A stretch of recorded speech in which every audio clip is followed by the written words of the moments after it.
Gawa ng relo, kaibigan ko, si Kuya Roger. Ito po yung pwesto niya. Yan, gumagawa po ng relo yan.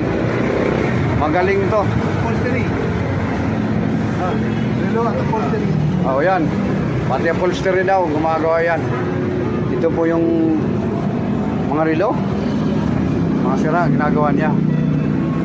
Mabait na lalaki yan. Tatakbo na ng konselan, tatakbuhan ko agad yan. Ito po yung mga ginagawa niyang relo. Dito rin po ako nagpapagawa ng relo pag may sira yung relo ko. Ito po yan. Sabi ko, susi magawa. O yun, pati susi, gumagawa. Matatagpuan po ito dito sa Lamuan. Roger, yung pangalan ng ano niya, pwesto. Gagawa ng relo at susi. Dapat ng EPU. Okay, tapat ng FEU Roosevelt. Kung sinong gusto magpagawa, punta lang kayo dito sa Marikina City.